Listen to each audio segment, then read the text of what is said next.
Does God exist?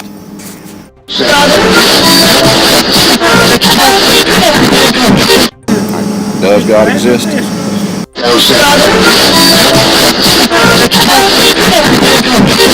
Does God exist?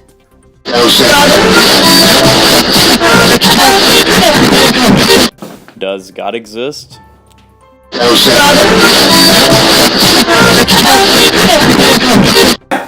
Does God exist? Does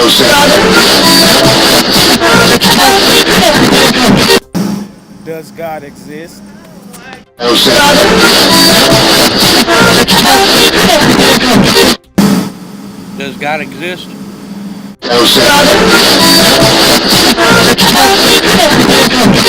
Does God exist?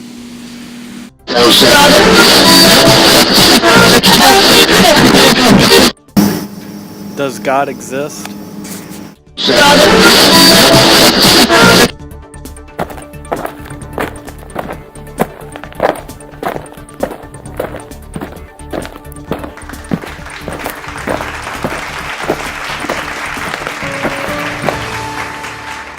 This incredibly profound, yet profoundly simple question has crossed the minds of pretty much every astute thinker in our age, as well as in ages past. This incredibly, profoundly simple question is no respecter of persons. It has not solely racked the minds of the likes of Aristotle and Gandhi, but also stirs the minds of Sarah during her high school years and even Philip during recess. We as rational creatures, from the wisest of the wise to the most gullible of the naive, all ponder the question, does God exist? Evidently, this question has survived the tests of time. Surprisingly though, although this question has been asked since man could question anything, it continues to be asked as if it has never been pondered. As if it is a completely new question. As if nothing has ever been said on the matter. Instead of addressing this question as if it is a new concept, let's address this question for what it is. Let's also expose just why it is asserted as if it is something that must be explained from the ground up every time it is mentioned. So, does God exist? Well, to ask if something exists, one is not only asking if something has an impact on at least a minuscule part of reality, but that person also implies they have specified that which they are asking about.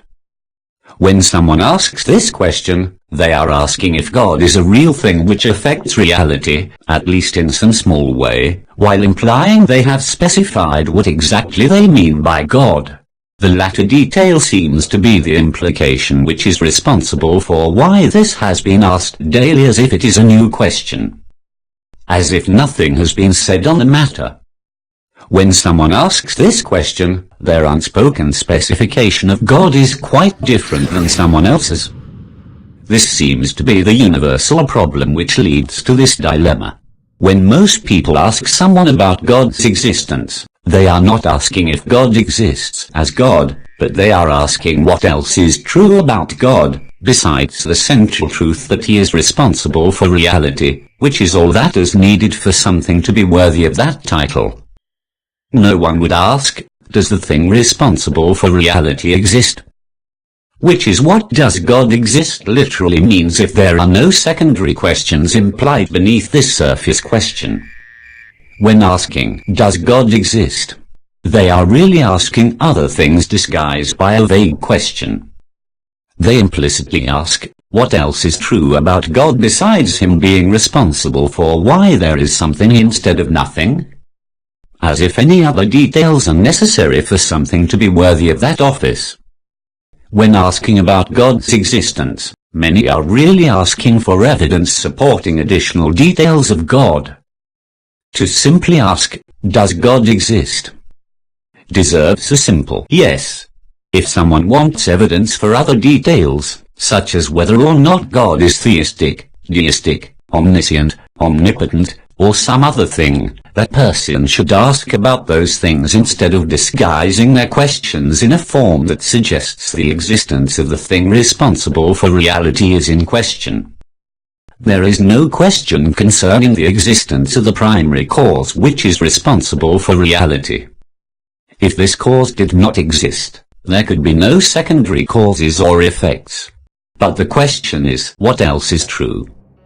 Or, what else can be discovered about this thing responsible for existence besides it being the first cause? A lack of additional characteristics, or at least ignorance of those characteristics, does not disqualify this primary first cause from having the title God. Now don't misunderstand what I'm saying. Many additional details are necessary for Christians' claims concerning God to be true. But those details are not necessary, don't need to be true, and don't need to be credited to God for him to remain qualified for, or to maintain that office. For the most part, atheists accept the reality that deductive reasoning lets one to conclude that there was a primary first cause in the sequences of causes and effects witnessed today. Skeptical naturalists have given this cause a different title, the singularity, which is in essence God. Christians believe in the same God atheists do, although atheists would shun that term because, for them, it carries other meanings besides the only detail necessary for anything to be God. Christians attribute many other discoverable details to the primary first cause, which are essential for Christendom. These characteristics, Christians believe, are things all people are without excuse to suppress, although a lack of these attributes would not strip this primary first cause of its office. I will argue that not only Christians should believe all people are without excuse for suppressing these truths, but any sensible and rational person should believe this as well. The following verses are not being presented as evidence, although they very well could be presented as such if I chose to make my case with a presuppositional apologetical approach. But the verses are presented as something to reflect that which I have already given a case for, and will continue to build as this project progresses. Romans 1 verses 19 through 20 rings no more true than now. For what can be known about God is plain to them, because God has shown it to them.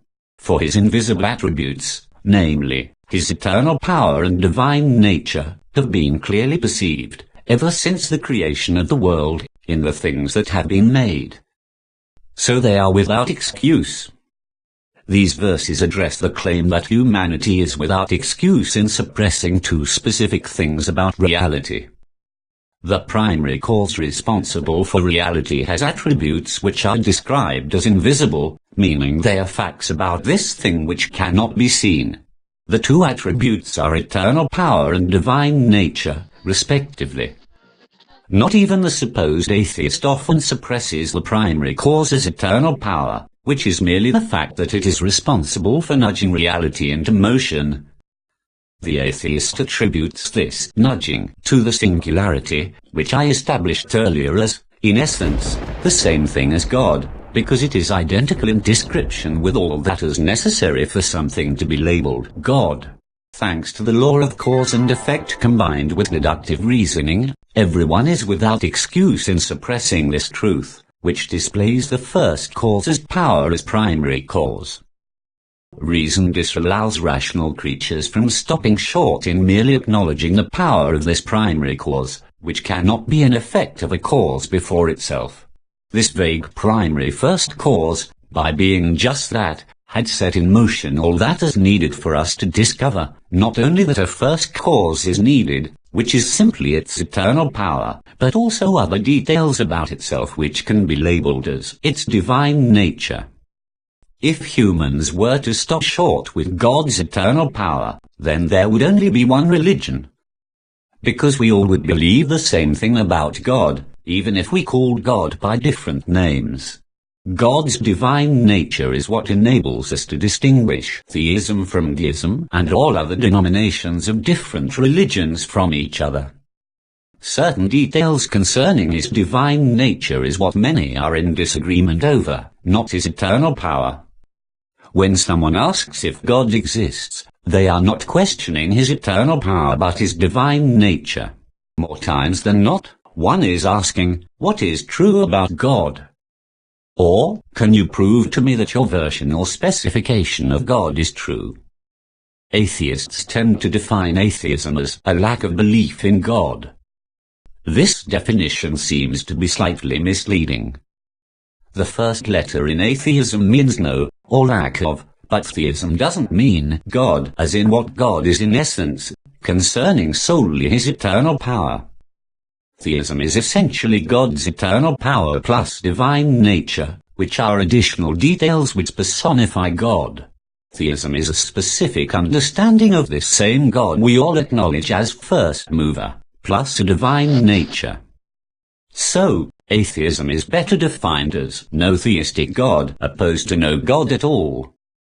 Atheism, concerning its root word, does not reject the existence of God as first mover, but rejects details attributed to God. To ask, does God exist, is misleading if the person is not questioning the existence of the first mover, which would fallaciously insinuate infinite regression. Atheist, more precisely, rejects theism, as well as any other understanding of God that has some sort of divine nature. After careful consideration of the often unspoken implications of many words we often use when addressing the question spotlighted in this project, something becomes much clearer. When asking, does God exist? A literal interpretation of that question is not what is in question. Rather, the question is better understood as something similar to the following. Does God possess these additional characteristics which reveal him as the loving Father of creation, as Christians so passionately claim? Is this true about God? Or is something else true? Does your understanding of God's supposed divine nature accurately portray God as something much more sophisticated than a vague primary first mover? To be succinct, the question is not, does God exist? But, who is God? The word who questions this first mover's additional characteristics. It questions what would personify God, if these additional details can be determined. This incredibly profound, yet profoundly simple question, has and will continue to bounce around the minds of us as rational creatures for ages to come. As we continue to ponder this question, as time progresses, we can only hope that progression will be made concerning this concept which seems to be a passion of us all. Profoundly simple questions deserve a rather simple answer.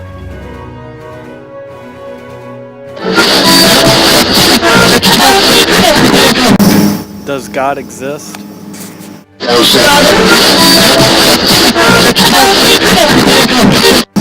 Does God exist?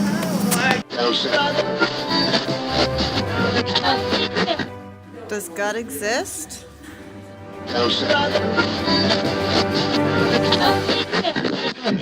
Does God exist?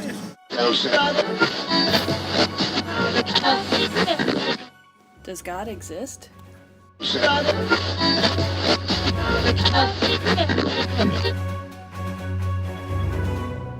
The answer is simply yes. If someone is asking about other attributes beyond God's eternal power, they should be a bit more transparent and realize we haven't been questioning God's existence all along. Perhaps then we can actually have intelligent exchange, without having someone derail a sophisticated discussion, by arbitrarily asking a question which wasn't in question to begin with.